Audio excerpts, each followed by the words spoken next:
Today I'm speaking to former Derby County footballer Mark O'Brien. How's it going, Mark? You okay? Yeah, not too bad. Thanks yourself. Yeah, I'm all good, thanks. Thanks for joining me. How's things? How are you? How's life at the minute? Yeah, no, it's been a lot better now. I'd say within the last year. I think obviously with a lot that went on in me last couple of years, it's been quite difficult because obviously having to retire from football and things that kind of went on for me in the scenario that it kind of ended was difficult for me on and off the field. But again, yeah, I think I've kind of been able to see a pathway now, or kind of see a light at the end of the tunnel, that like life hasn't come to an end just because football is finished.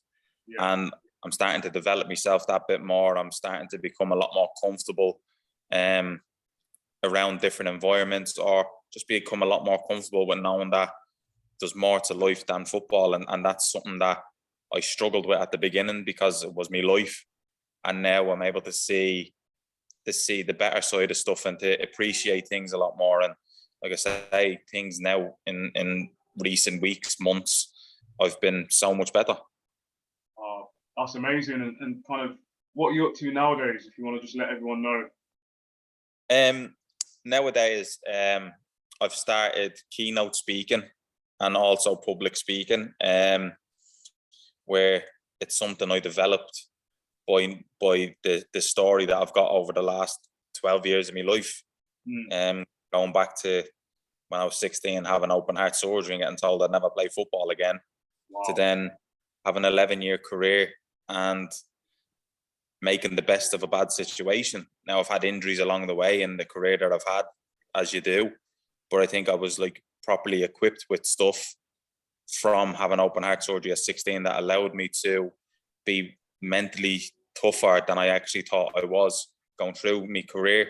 And I made the best of what I could and had an 11-year career. And then again, 2 years ago, having my second open heart surgery and then needing to retire. And that's when things kind of like took a turn and it was difficult to take.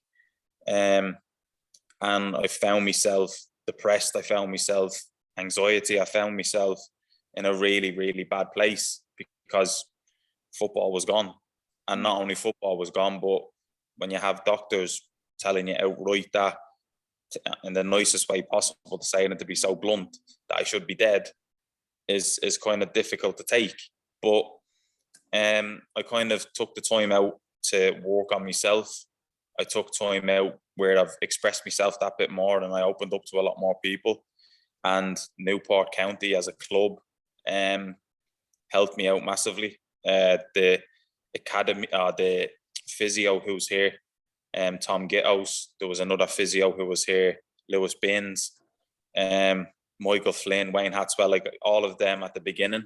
And now we have a new manager in, James Robury, who has now appointed me as a player care role of Newport County. So obviously he's seen some sort of potential in me that I was able to help out with what he's wanting to do, able to help out with how he wants to progress the club for himself, and to be part of that and to be looked after. Like, he's done brilliant by me, and like I say, I owe him so much for the opportunity like this. And I've done also media stuff with BBC Wales Sport, where I've done commentary, summarising for them for Newport County games, and I've done a couple of games for BBC Radio Derby as well. So all these different things that I've done were all new to me. So like, I can't turn around and say, oh, I was expecting or knowing what was going to be. I took an opportunity and I took a chance, and it kind of went really well for me. So that they're the kind of things that I'm up to right now. But I think the keynote speaking and the public speaking is something that I'm really big on, that I feel as though I've got a story to tell and to help people and to express myself and to help a lot more people out there through my own experiences. And also being a player care role at Newport County is something that I hold highly for myself now as well. Well, all I can say to that is obviously well done on so many levels. There's so many things there I want to kind of touch on. I'll probably jump on some of them if I can remember a bit later on. Kind of, you touched on it a little bit, kind of with regards to retiring and your transition. How was your transition when it comes to that stage where you thought, okay, well, I had my second open heart surgery, and now it's time to maybe thinking about pastures new? Kind of, How was that process for you? It was difficult. But believe it or not, from 16, I always knew that my career was on a timeline, because when I was 16 and I had the first open heart surgery, the procedure that I had, they told me it would last me a year to a maximum of 5 years. So every single season that I would play, at the end of that season, I would have a heart scan to see if I was allowed to play the following season. So I never knew which season was going to be my last. So I played my 11-year career with a heart scan every single year, not knowing which one was going to be my last. So that in itself, I had in my head known that football was not going to be a retire at 35, 36 job, because it was just physically not possible for me because of the time scale they put me on. But then on the flip side of that, I always thought I would have been a lot more prepared than I was, because when the news came and my valve was leaking again 2 years ago, I just burst into tears. I knew I was going to have to retire, and I just burst into tears. And I found it very difficult. Like, I felt like, I know there was a lot to deal with where they told me open heart surgery, but I kind of put the open heart surgery to the side for a little bit and cried over the retirement. But then I put the retirement to the side and I cried over the open heart surgery. So I was in this kind of cloud where I didn't really understand what was going on. Like, I just felt as though my world was falling apart in the click of fingers. And that's what really spun me. And I look at it now, and it was very difficult. It was, I'm never going to sugarcoat it. It was so difficult for me personally to have to deal with retirement, even though I knew it was coming. It was when I got out of the hospital, and once I dealt with the open heart surgery, and found out the stuff that the doctors told me, I ended up, once I got back out, I went back into the training ground straight away as quick as I could to go into the lads, because I knew I had to still be around football. This is me. This is what I'm used to. But then the lads train each day, and seeing people playing matches, I was killing myself. I was killing myself inside, because I was nervous. I was anxious for the game. I wanted them to win. I was kicking every last ball and making every last header for them. And I just couldn't get my head around that I can't do this anymore. And I was having nights where I was having panic attacks because of the open heart surgery. I was having panic attacks because I couldn't play football.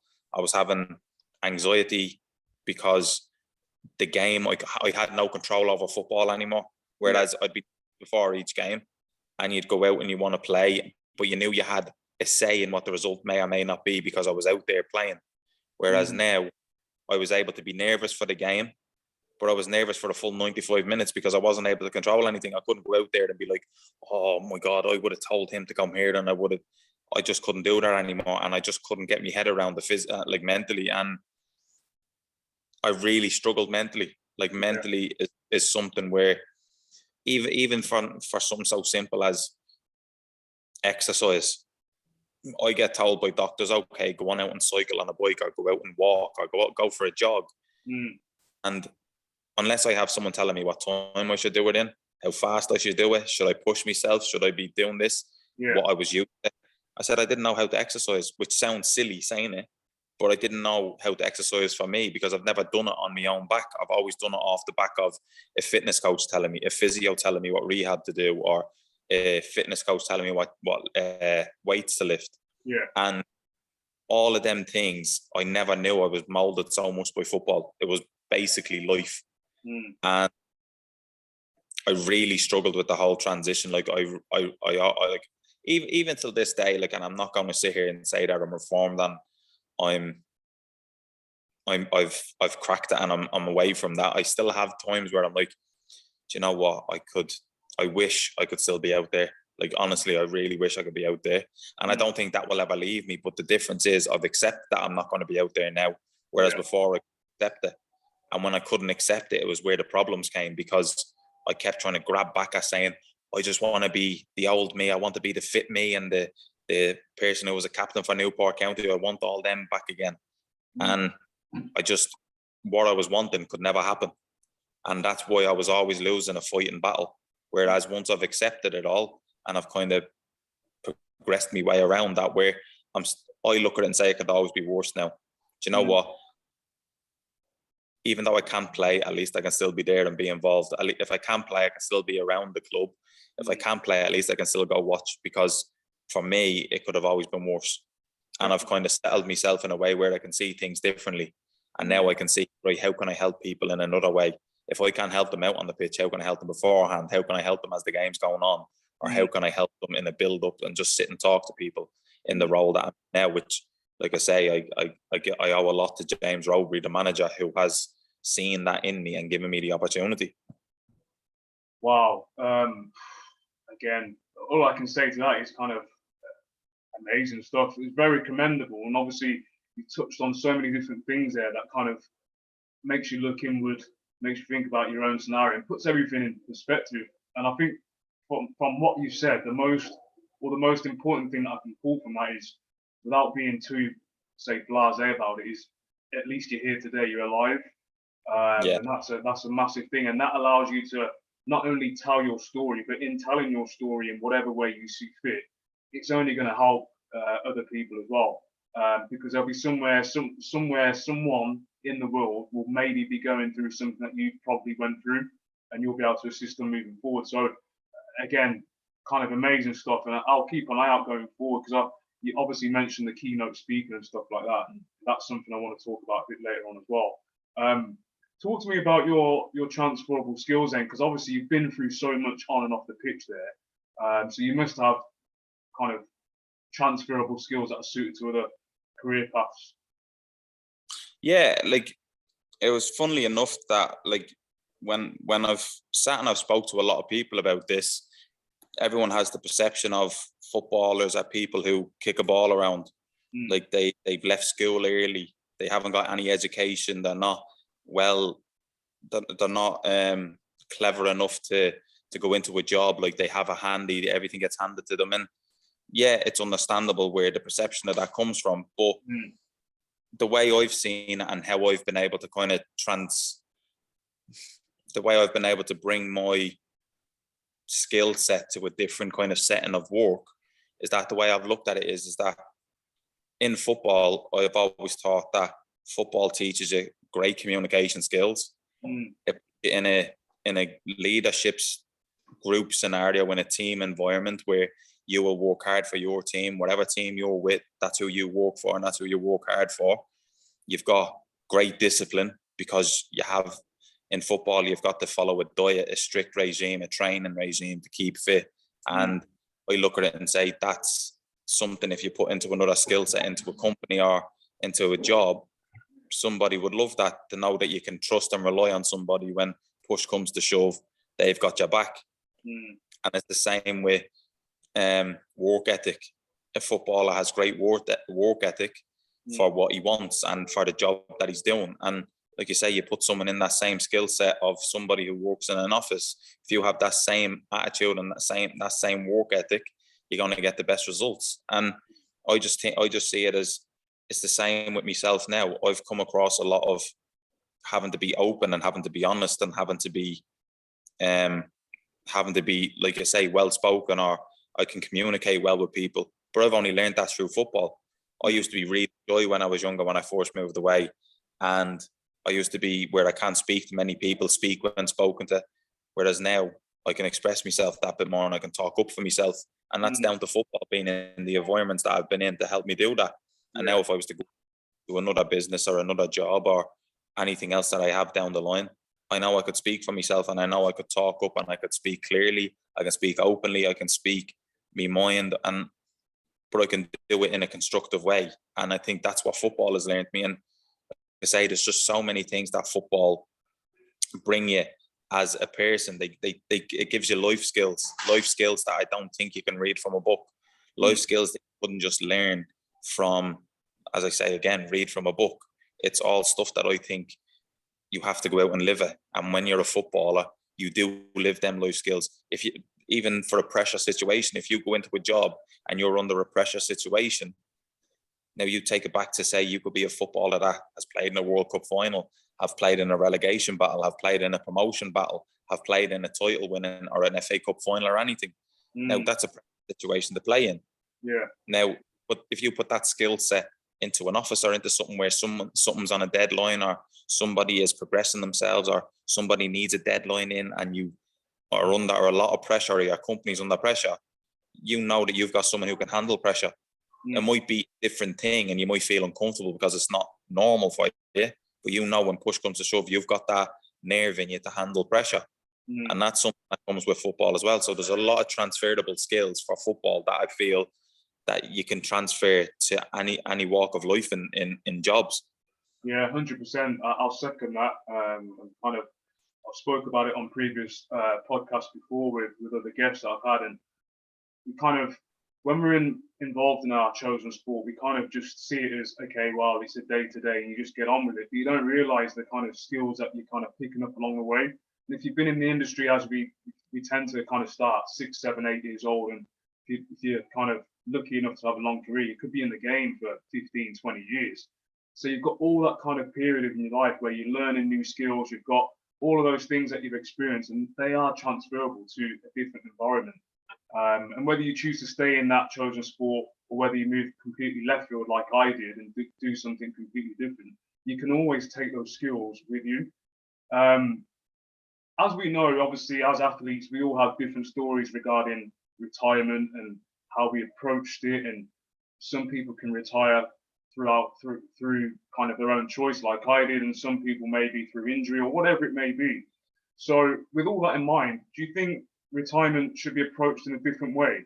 So what I mean by that is, I stopped playing when I was 31 and I first kind of turned professional like back in the 90s. And whenever we spoke about retirement, there's always something that was seen as a bit of a negative conversation. Things have kind of changed now because we're more readily available with regards to information is more readily available and things like that, mental health awareness and social media and all those things. Everyone's got kind of easy access to information nowadays. So I think things have changed for the better slightly, but I still think things can improve. I don't know what it's like nowadays because I'm not really involved in football as such, but for someone like you, like what are your thoughts on retirement? Do you think it should be approached in a different way from the athlete's perspective? Yeah, I think being asked that question now, and actually having to go through it, I think it should be approached in a different way where it's seen as a positive thing, where obviously it is seen as a negative. No footballer wants to finish, no footballer wants to live. But I think if there's more people that are willing to speak out and shed a positive light on it to say, okay, you might have to retire. I understand it's difficult, but look at these skill sets out on paper, right in front of your face. These are the things that you can bring to another company anywhere around the world. And these are sets that everybody's looking for, and you have all that. And to know that that's what you have would make retirement feel less daunting for you, because you're thinking, okay, there is life after football. Because I think everybody's fear and everybody's worry is, what do I do next? I've done 20 years of my life, 10 years of my life doing this. I know nothing else. And I was in that same category. And it's only until now, when I've had to go through the stuff I've gone through, to realize and say, I'm still the same me than when I played football, but I'm just using my skill set that I know in a different setting. And yet I'm still me. Whereas I felt as though I could not do what I'd done at football anywhere else, because that's football on me. That's not real me. When you kind of put all that to one side and accept that that's not like, that it's not just a footballer you, that's actually you. And you realize that the person you are, then you start going, do you know what, actually I've learned a lot in football. When the perception now is you've lost out on years. I've had 20 years of just playing football. I've got nothing else. But what you don't understand, because it seems normal to be gaining these skills. It seems normal. Like it gains your respect. Like you're earning, you're gaining ways of manners and everything through football, like with respecting people, respecting, going into new environments, going into new cultures, going into new everything. And you're learning that without even realizing you're learning it. And I think people aren't aware of it enough to know that they are learning these things. And then when retirement comes about, it does seem terrifying, because you don't realize you've learned these skills, that this is what companies all around the world. And sometimes I think, like you say, if you share a positive light on it, to the point of basically saying, look, if this is a template of what companies want all around the world, they want this, they want this, they want this, and what this. Now, out of all them, you have got this, and this, which goes to show you are what these people want. So there is life after football. There's more opportunity out there, but you've just been in, as it's called, a football bubble. Now, when that bubble burst, you think your world's ended, but actually it's the beginning of a new thing. You've actually got a head start on a lot of people that wouldn't have the same skill set you have. So you will be given opportunities off the back of, do you know what, you have got skill offer. And that's what I don't think people understand, to where when you do begin to understand that, things fall into place. And I've learned that, because as I've started to understand that about myself more, I've been given opportunities, but I'm starting to understand for myself now to go, I do have a lot to give. I have got, and you start believing it, and you start believing in yourself again. Yeah. And then all of a sudden it starts changing. And that's something that, like you say, if you know that from the outskirt and from the outlet, and know straight away, once I retire, yeah, I'm on to bigger, better things, then I don't think it would seem as terrifying as what it comes across. Yeah, definitely. It's about your approach and your outlook on it. It's easy to see something and think, okay, well, it's negative, and there's so many negative kind of aspects to it. But if you take the positives out, you can utilize those positives to make a change going forward. And like you said, opportunities will arise, doors will open, but to run parallel to that, and I'm glad you mentioned kind of those things, because they're things that I kind of resonate with. But I always say, with those opportunities, just like in football, if you're looking for a new club, sometimes you may have to pick up the phone yourself rather than waiting for your agent to do it. We've all heard those stories where people are like, oh, I haven't got a club, I'm waiting for my agent to sort it out. And it's like, well, be proactive. So it's the same in the workplace, and kind of when you come out into City Street, doors aren't just going to open for the sake of opening. You have to put yourselves in those environments. So with you now, you've got different kind of, let's call it fingers in pies. You've got things going on, which is great. But you've actually put yourself out there to give yourself the opportunity to have those doors open. So with that in mind, like, did you prepare for retirement? Because I know you said that, like, year on year you were having like scans and things like that to see if you could play the following season. So with that happening quite early on in your career, did that set you in kind of the mindset of, right, I do need to maybe prepare? And this isn't to try and catch you out. The reason I ask is because there's a notion out there that says you need to have a plan B when you play sport. You need to have a plan B. What's going to happen if something happens and you can't play again? I didn't have a plan B because I was fully focused on plan A. But I knew in my head that when the day comes that I have to retire, I'm going to have to go and work somewhere, doing something, and then build from there. So that was my mindset. So that always helped me going forward. So I didn't prepare, and I'm okay. So that's my transition in a nutshell. I didn't prepare, now I'm okay. You obviously are doing things that you're doing now, and it all sounds amazing. But did you prepare for that situation, or did it just happen and then you kind of rolled with it? My honest opinion, I could sit here and tell you, yeah, I prepared for everything. I didn't. I literally was plan A for my whole life. I was, when I'm in football now, I'm going to give it me all, and what happens, happens. Yeah. And I think when I turned 16 and I had the open heart surgery at 16, that even made me go more for plan A, because I got told it would never happen for me. I got told I'd never play again. So once I had the opportunity to play again, I was saying, okay, I'm not focusing on anything else other than football. And I've had the conversations with family at home. Mark, but football's not going to be forever. What about when you finish? There's more to life than football. I didn't want to even think of that, because I was thinking in my head, that's a distraction. If I think of something else, I'm distracting myself from playing football and getting the best out of me. Now, I don't say I'm right or wrong for that. I said that's what worked for me. Now, I know there's a lot of people that have plans of what they want to do going forward, and they're gone into colleges and universities, and they have different things going for them, which, like I say, if that's what they want to do, totally fun. But for me, I trained, played, slept football, and that was it until it came to an end. And when it came to ending, whatever came of it. And I think I'm glad, and I don't look back with a single regret for that. And I have a lot of people saying, do you not think you should have now? Do you not think that that's a bit naive that you didn't plan for anything? I was like, well, no. I said, that was my choice. I felt as though I have no regrets over football. I gave it everything. Now, if I had been focusing on something different and never gave me full focus to football, I would have thought I'm doing myself a disservice because I would have looked back saying, well, maybe if I didn't concentrate on that too much, maybe I would have got the best out of this situation. Yeah. Whereas, I can look back at my football now and look back with a clear conscience, say I gave it everything. And I can look back at things now, and I literally just, once football finished, I start being offered opportunities. And then when I got offered them opportunities, and I just kept plodding away with them, and like I say, commentary came along. They said, would you not want to try that? And I said, okay, I'll give it a go. I said, don't expect miracles because I've never done it before. And then I done really well with it. And I thought, okay, I'm enjoying this. Yeah. Same with keynote speaking. I got in touch with Paul McVeigh and a fella, Leon. Yeah. And I had Leon on the podcast as well. Yeah.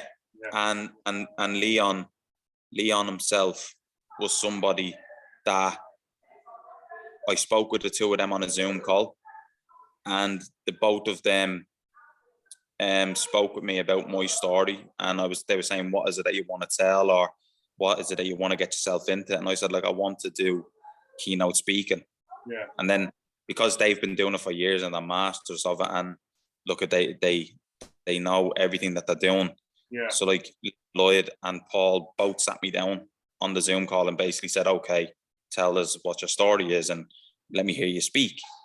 So we spoke, and they said, okay, we've got a course that I feel would be great for you to do. We run the course, and this is our background. And yeah, I just jumped at it. I thought this is like the green ticket to say, okay, yeah, this is the golden ticket to go for it. And I thought, okay, I'm going to go for it. So I ended up developing skills in keynote speaking into how to structure things, how to come across differently, and then, like you say, it just got the ball rolling that bit more, and opportunities were just coming my way. And I was seeing it as, well, opportunities were coming my way because I deserve a bit of luck. Now that's just looking at it from my point to say, everything I've been through, I deserve this luck. Yeah. But in hindsight, when you look back at it, like what you said, I put myself out there to be in these positions. I didn't just accept it and just go, I'll wait for them to come to me. Because when you're in football, in all fairness, things do come to you. You get people on the phone to you all the time. It's when the phone stops, when you stop football, is where you sit there and go, does nobody want to speak to me anymore? Yeah. So I actually put myself out there, and yeah, everything just starts slowly getting better and better. And like I say, the keynote speaking, I love so much. Going and do other different talks for charities, putting myself there with the commentary, and now I say it's landed me a role at Newport County, in a role that I feel is perfect for me. Yeah. It's not coaching because I didn't feel as though coaching was my kind of thing. Yeah. It's not going management because I didn't think that would be my kind of thing.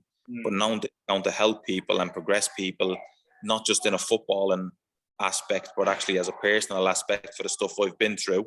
I look at it and say, hey, this is me. This role is me. And I'm going to make it my own. And I'm going to do the best I can at this.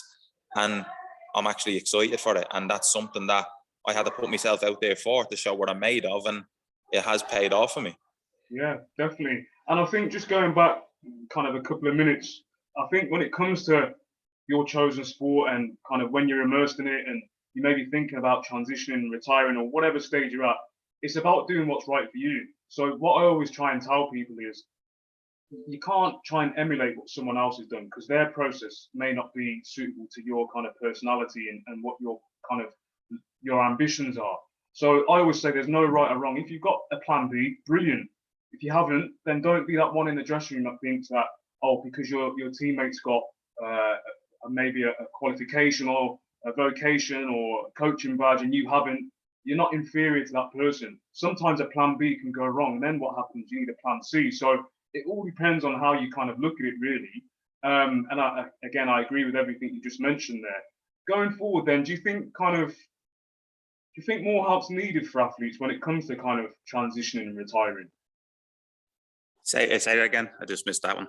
Do you think more help's needed when it comes to kind of retiring and transitioning from sport? So what? Someone was talking in reception there. Say that again. I was just saying, do you think more help's needed when it comes to transitioning and retiring? Yeah, like I genuinely think that there needs to be a more positive light shed on it from a lot of people. I think the more that people speak openly and more positive about it, the more people accept it into their lives of saying, you know what, it's not such a bad thing. Because I think everybody dreads the talk, you know what, your legs aren't quite at it, or this isn't quite working for you, or do you not think about just dropping down a level or two? Nobody's wanting that talk. And I think if it's spoken about more positive, with a bit more of a positive aspect on it, to say in your career, look, at retirement isn't bad. It's something that will happen to everybody. There's a lot of things that will happen to everybody, but retirement is going to be one of them things. But look, in what you're doing in football, the skill set you're learning, the way you're learning to hold yourself, the way you're learning to become a man, the way you're learning to become a team player, all of these things, like I say, I think if there's more help out there to be spoken about and more positively, then I think that it's not going to be one of these things that people are terrified of anymore. And I do think it does probably have to be spoken about a bit more, because I think you're always going to get that first initial shock, because it is a culture shock once you come away from football. But I think if there's more help out there, not on a side of going, okay, we're going to help you, like if it's spoken about in a more positive way, rather than thinking you need help because of it. If you come out of it in a positive aspect, think, now I'm retired, okay, look, I know I know I'm set, I know I'm going to do this. It's difficult at the beginning, but I think if that mindset coming out of football, thinking that's not the end of the world, you're already a step ahead where you probably would have been if you come over thinking of it in a drastic way, where you could be losing time on something that, in all fairness, it can be a slippery slope if you come out of football in the wrong mindset. 100%. And going forward, do you think have you got any advice for anyone involved in sports? So not just football, kind of across the board now, any sport. Have you got any advice with regards to transitioning from football or cricket or whatever chosen sport it may be? My whole point of advice would be, it's not really like, whatever sport you're coming out of, I don't see, for a lot of people, the only bit of advice that I could give someone is, your life's only beginning. Like, that's the only way I can look at things, that your life is only beginning. Whereas when your life is that one sport, or that your life is that one thing, when that finishes, give it time to mourn over it, give it time to accept it, but always know, no, there's more to me than this. Like, there's always more to, there's always going to be more to you. And if anything, that's the one thing that I learned from myself. And I can only speak about it, and I learned from myself, is in to say these things, to say, I have learned that there's more to than football. I'm not just footballer Mark. I am Mark that played football. I am Mark that's going to go do this, and I am Mark that's going to go do that. And that's everybody in sport. You're not created by a sport. You're just a person in that sport. But the person that's in that sport that might have been successful is going to be a person that comes out of sport and still be successful, because you're the successful person. And that's just the way I see it. And that's the way that I look at it now for myself. And that's the only advice that it is. Believe in the person that you are. Don't believe that it's sport that made you that person, that you're the person that has just been successful in that sport. But now you're going to be that person that's going to be successful after sport, because you're a successful person. And that's the only way that I can kind of look at things now, is in to say, I see it more now for myself, to say, for me and everything that I've gone through, that I was the person that was successful, and I was the person that got to do the things I do. But I'm doing all that now and being successful on the up now, like in success, to build something new for myself, and I'm still the same me. So I know that it's not the sport that made me successful, it's me that made that. And that's something that everybody who comes out of sport, if they believe that in themselves, to go, no, I'm the one that made that sport, I'm the one that made myself successful. Okay, then when you come out of sport, don't be afraid, make yourself successful again. And that's the best thing I can look at. Definitely. Really appreciate you coming on today. Really enjoyed the chat. So many things. I could stay here for another 2 or 3 hours. So yeah, really appreciate it. If you want to just let everyone know kind of what you're doing now, where we can find you on the socials, and anything else that you kind of want to tell about yourself. Yeah, like literally I'm on Twitter, Instagram, LinkedIn, and again, like, people can reach out to me, people can speak to me if anybody needs anything. And like I say, I work at Newport County now as a player care role, and also, as I say, I'm keynote speaking as well, and I'm also doing other forms of talks as well. So like I say, I've been keeping myself busy. But again, if people want to reach out, then people can, and find me on any format they like. Awesome, top man. Really appreciate it. Thanks for coming on, like I said, and I'll be keeping a lookout. Good luck. All the best. Nice one. Thanks. Thanks. Bye now.